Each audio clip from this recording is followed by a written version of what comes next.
But here's number one. First of all, you got to have the right philosophy. Philosophy is our ability to gather knowledge and sort through it and decide what's valuable. To develop a philosophy about life, a philosophy about our health, a philosophy about our family relationships, a philosophy about economics. And if you develop the right philosophy, that's what helps to set this sail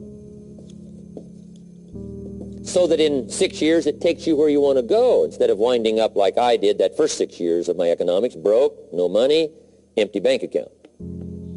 The right philosophy. Now let me give you a couple of philosophies to consider. Here's the first one. It's called the philosophy of the poor. And here it is. Poor people usually spend their money and invest what's left. That's the philosophy of the poor. Now here's the philosophy of the rich. Rich people invest their money and spend what's left. And here's the startling answer. It really doesn't matter what the amount is. What's most important is not the amount. What's really important is the philosophy. So I would ask you to adopt this philosophy of spending after you have invested. Invest first, then spend. And I've got a little formula that I'm going to share with you. Now, what should a child do with a dollar? I mean, there's a lot of debate going on, I'm sure, across the country on what a child should do with a dollar. Here's one opinion. It's only a child and it's only a dollar. What difference does it make? Well, in my opinion, it makes all the difference in the world. A person's economic future starts with a child with a dollar. Somebody says, oh, no, you're only young once. Let him spend it all. Well, when would you hope that would stop? Somebody says, well, wait till he's 50 and broke like me and then he'll learn. Well, no, we don't want to wait that long. If I would have known earlier than age 25, I would have changed. In high school, if they would have had classes called Wealth 1, Wealth 2, I'd have taken both classes. I would not have waited until age 25. So, the earlier the better. So, what should a child do with a dollar? Here's the simple premise to begin with. Don't spend it all. And if a child wants to spend the whole dollar, you got to say, hey, don't spend it all. Don't spend it all. They'll say, why not? It's my dollar. I earned it. You say, I know you earned it, but don't spend it all. They'll still say, why not? Say, let me show you why not. So you put them in your car, take them to the other side of town, and show them where people live that spend the whole dollar. Just drive them around. Kids learn best by visual. Just drive around and say, would you like to live here? Kid says, no. Would you like to live like these people live? Kid says, no, no. Then you can't spend the whole dollar. So, kids will get the message. So, take them to the other side of town, show them around, unless you already live there, and then just show them around. Anyway, don't spend the whole dollar. Now, let me give you my best view of what to do with the dollar. And I promise you, if you started at age 15, now if you're over 15, right, you've still got plenty of time. You still got 20 years. If you're 30, you still got 20 years. I mean, you still got plenty of time to start what I'm about to share with you. What to do with a dollar. Here's my first bit of advice. Never spend more than 70 cents. Never spend more than 70 cents. Now, you got to pick some number, and the number you pick is going to be determined by your philosophy. It's going to be determined by what you've been taught or your experience teaching yourself. When I first met my teacher, Mr. Schoaf, I was at about 110% of each dollar. I'm down at Budget Finance, hawking my furniture and my car one more time. And then I learned a whole better formula for financial independence. Number one, don't spend more than 70 cents. Now, kids say to me, well, okay, what do I do with the other 30 cents? And here's what I teach them. 10 cents for charity. Charity or church or helping people that can't help themselves. 10 cents to support worthy projects. Projects that you feel good about. 10 cents out of every dollar. It's called being generous with part of what you've taken out of society. Now, in my opinion, nothing teaches us character better than generosity. No class, no teacher, no book teaches character better than generosity. And the best time to start is when the amounts are small And I know if kids learn these lessons well, they'll give a dime out of a dollar, help people that can't help themselves, support worthy projects. Or if you belong to a church, they teach tithe, peace of. That's very important. Now, because when the amounts get larger, sometimes it's a little more difficult. You know, giving 100,000 out of a million, someone says, oh, if I had a million, I'd give 100,000. I'm not sure. That's a lot of money. So the time to start is when the amounts are small. 10 cents out of a dollar. Okay, next 10 cents I call active capital. Active capital means do something to make a profit. Active capital. Set aside a portion of your income. Wages are okay, but I'm telling you, wages will make you a living. Profits will make you a fortune. So set aside part of your income as capital, called active capital. Any kind of project you can possibly think of, you can possibly come up with. I'm going to write a new book, I think, for kids. I think the title is going to be, Of Course, Kids Should Pay Taxes. It's kind of an interesting title. In California, kids do pay taxes.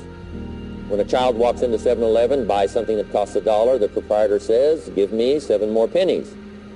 And the child says, hey, what's these 7 pennies for? And the proprietor says, that's the taxes. Kid says, well, hey, I'm only 8 years old. Proprietor says, congratulations, you're my youngest taxpayer. Give me the money. So in California, where I live, kids do pay taxes. Big question is, should they? And my book will answer that question. Of course, kids should pay taxes. Nothing is for free. If you want to ride your bicycle on the sidewalk instead of in the mud, you got to pay the 7 pennies. Nothing is free, so we all have to pay. So, 10 cents out of your living, out of the money you earn, set aside for capital. Capital to try your best to show a profit. And in my book's going to be all kinds of ways kids can make money, right? 2 bicycles, one to ride and one to rent. I mean, you know, it doesn't take long to figure out some enterprise that'll start making a profit. Then you must jot this down if you're taking notes. Profits are better than wages. 1, you can't usually start wages until you're about 16, 15, 16, but you can make a profit long before you're eligible to start earning wages. And then there's no limit to profits, and they can double and triple and quadruple. You know, there's no limit. It's incredible how fast profits can grow. So profits are better than wages. Wages make you a living, profits make you a fortune. Now, the third 10 cents is vitally important. I call it passive capital. Capital you let somebody else use. A financial institution, stocks and bonds, mutual funds, whatever. Let someone else use it. You furnish the money. They use it to make a profit, but they pay you for the use of it, called interest. And here's one of the things that'll make you financially independent fairly quickly, and that's called compound interest. And this is how you get it. Letting someone else use a portion of your money, your substance. They show the profit, they pay you interest. And this passive capital, I'm telling you, over a sustained period of time, if you'll develop this little 10, 10, 10, and 70, especially starting at age 15, I'm telling you, by the time you're 35, you will be financially independent. You'll have the ability to live from the income of your own resources. And then one more point on passive capital. There's a Bible philosophy. I'm an amateur on the Bible. But there's a Bible philosophy that teaches the borrower is servant to the lender. And if you want to be in a powerful position as you grow older, finally when you become mature, maybe have your own business, things have worked out for you for the future, the position you always want to be in is the power position. And that's called the lender. The lender is the power position. So if kids learn early enough, and then you ask them what they'd like to be when they grow up, I'm telling you, once they understand, they'll say, well, one of the things I want to be is one of those lenders. That's the power position, not the spender. No, you'll be pitied the rest of your life if you just become a spender. You got to become a lender. And I think this is the one formulas to follow. 10 cents out of every dollar. Let someone else use it. Be the lender, power position. Then try to show a profit.